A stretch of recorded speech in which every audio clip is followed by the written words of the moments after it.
Where are you gonna go? I don't know. Somewhere far away. Maybe China. I hear they got NASCAR there now.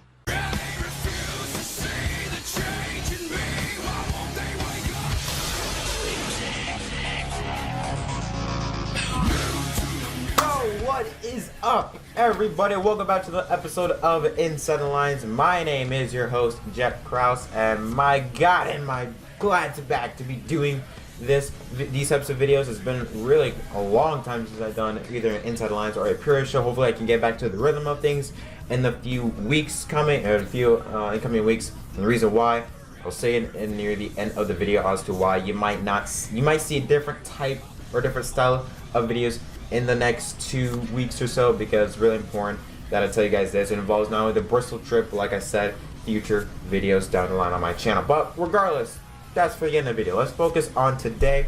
Two major stories to talk about here. The first one coming from Nate Ryan from NBC Sports, and he poses a rumor, I want to again emphasize rumor, that NASCAR could be going from the standard 5 lug nut wheels on the tires of cars to now 1 lug nut wheels that you see in IndyCar and Formula One. He says here in a statement on NBC Sports, he says, quote, NASCAR also is considering the single use of a single lug nut to secure wheels. That would be another step toward bringing NASCAR in line with IndyCar, whose common chassis by Dallara has been pushed by team owners Roger Penske and Chip Ganassi as a model for the Gen-7 on cost-saving components. The move to a single lug nut could be viewed as a safety enhancement by greatly reducing the possibility of loose wheels, but it would also overhaul the dynamics of pit stops and likely de-emphasize the importance of tire changers. So yeah, like I said, this is a rumor, but if I can just throw in my thoughts on this, I know safety is everything. You know, safety's gotta be number one, but I really don't think that loose wheels is that big of a problem. I mean, I think last weekend, or before last weekend at Bristol Xfinity Series where you had a loose wheel, I mean, when was the last time you really saw a loose wheel? You rarely see that. So yes, it could happen, but I don't think it's a priority. Like, I don't think, oh, like, we need to have this to prevent this from happening. Like, I don't think it's not that high of a priority in order to prevent something like that happens. If it happens, then it happens. But I don't know. That and the fact that it would, like it says, like Nate Ryan says in this quote here, it would de-emphasize pit stops, specifically with tire changes, and that is true. You know, with just one single lug nut, that sort of almost eliminates this sort of like this winning strategy of, you know, because we have seen races in the past come down to how fast can you get those 5 lug nuts in, and it really shows the true heroes, the heroes behind the scenes, which are the pit guys, the guys on pit road that, you know, try to work the car, try to get those tires changed, try to get the fuel up as fast as possible. If you just do a single 1 lug nut, like, that's it, gone. It's sort of like, okay, well, now there's really no race winning or game changer, so to speak, in terms of like a pit stop now, because now there's really, it's really impossible now to make a mistake now. I'm not saying we don't like to see mistakes, but it sort of really puts the pressure on the pit crew guys, really makes them shine, to put them in the spotlight for 15 seconds, make sure they put on the best pit stop as possible with no mistakes. You going from 5 lug nuts to then 1 lug nut, that sort of eliminates that whole chance of seeing any sort of game changer move, because it means 1 lug nut, that's it and gone. Another problem with going from a 5 lug nut to 1 lug nut is the fact that if NASCAR wants to go to stock or wants to make the cars more stock, don't touch the lug nuts. I mean, the Camaro, let's take this for example. The Camaros, the Mustangs, and the Camrys, all of them have either, I believe, 4 or 5 lug nuts on it. Same thing, in fact, that's like the common thing, is having 4 lug nuts. So if you want to go from 5 to 4, fine. But if you want to make yourself more stock, but going to 1 lug nut, that is very rare, and especially in America. I feel like maybe in Europe, actually even in Europe, I don't think it's that common, but I'm pretty sure there are certain cars in Europe or in other places of the world that have 1 lug nut. But really, 4 lug nuts is the common way to go in terms of tires on cars really across the world. So going from 5 lug nuts to then 1, if you want to make yourself more stock, then that makes no sense to go to 1 lug nut, because not many cars on the road have 5 lug or have 1 lug nut. I'm really confused by this move because again, if they want to present themselves as more stock, then why are you going ahead by making a tire change to make yourself even look different? Again, the Gen-7 car, the goal, according to Steve Phelps, is to trying to make it look more stock. So if you're trying to make it more stock, it makes no sense to go and change to a tire and having only 1 lug nut when majority of the cars you see on the road have 4, 5, or 3 lug nuts. It just, I don't see the connection there. But again, this is a rumor. Stress this, it's a rumor. I hope they don't go to this change, they don't go through with it, because it really, there's no need for it. You know, yeah, it's a safety enhancement, but again, it's not really that big of a problem because you rarely see loose wheels, even regardless. Again, like I said, aside from what you saw last weekend at Bristol in the Xfinity Series, when was the last time you really saw a loose wheel? You don't see them that often. So yeah, that's just my thoughts. And tell me, what do you guys think of the lug nuts? Do you think NASCAR should go to the 1 tires and, you know, make themselves look more like IndyCar and Formula 1 in terms of how cars or how tires are put on cars? You know, I would really like to hear your guys' thoughts about it, so tell me in the comment section down below. And now our final story, it's pretty interesting to say the least.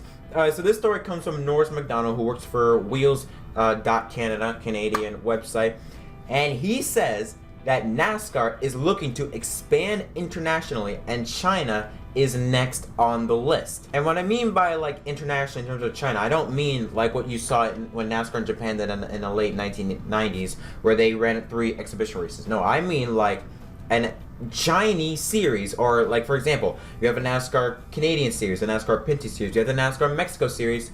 NASCAR is looking not only at having a series in China, but across the world. Now we're going to start off with reading some lines from the website from McDonald, who talked about having a good conversation with the chief international officer of NASCAR, Gene Stefansson. I probably butchered that name, but he said right here that the guy in charge of spreading the NASCAR word around the world. And when I write the words around the world, I mean that literally, because after China will come South America. We didn't talk about Africa, but I have a feeling that it's on Stefansson's radar too. He then goes on to say, China is not a country where you just walk in and go to do business. You have to know the right people if you want to get things done. And then Stefansson responds to that question by saying, quote, "We have to put a footprint into Asia," he said. "It's a huge market. I think looking to enter Asia has been a priority for us. We've done a lot of study and we have some pretty good plans in place. But in the grand scheme of things, we're still in our infancy in taking the brand global." He then goes on to say, quote, "So I don't think we can go it alone. I think we have to find the right partner. You need to know the system there, the political system. You have to know who to talk to at a national level, but particularly at a provincial level, where a lot of things can happen in China. If you want to go racing, you need those connections. A good partner would bring their government connections and their knowledge of the market. We would bring the brand and the intellectual property so we could work together to try to establish a national racing series in Asia." Conversation then goes on to talk about the types of tracks NASCAR would run at if they were to go international. Because remember, North America, NASCAR is primarily known for racing on ovals. Ovals is not that common international-wise, or at least outside the US or North America. There's more road courses that dominate the world in terms of motorsports. He says, quote, "We will not be dogmatic about the type of racing we present. We will be fan-centric. When we go to Asia, there are a lot of road courses, but in the conversations we've had, there's interest in putting in some ovals. We will start with a heavier mix of road courses and move to ovals, and eventually get to a 50-50 blend over there." So yeah, very interesting. I really did not expect this to come out. I'm pretty sure we've heard rumors about this. And NASCAR, they have done experiments in terms of racing outside of North America. They have, like for example, they have their Euro division, the NASCAR Whelen Euro Series. And even a point in time, they even had the NASCAR series in Australia that ended in 2001. So very, very interesting to see where is NASCAR heading in the future. Not only in terms of from a domestic level, in terms of what 2021 will present. It is also going to be interesting to see how is NASCAR going to be perceived to the world internationally wise. You know, with them trying to broaden their brand, because again, they're really centered in North America. Look at Formula 1, they are global, they go everywhere. NASCAR, they really just stay in one country, and maybe one or two times a year does the national series, the 3 national series, goes up north to Canada. That is it. So I mean, I really know what to say about this.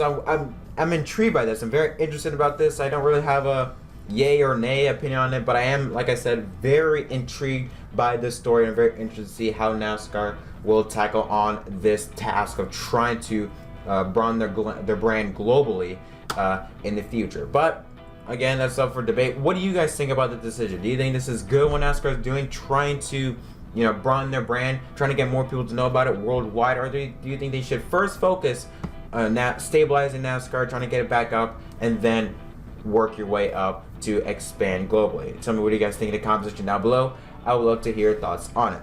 But that will conclude this episode of Inside the Lines. Now, I just want to say, first off, like I said earlier on, I just came back from Bristol actually I should say this morning. I came home at around midnight, 1 o'clock, so I'm still kind of tired.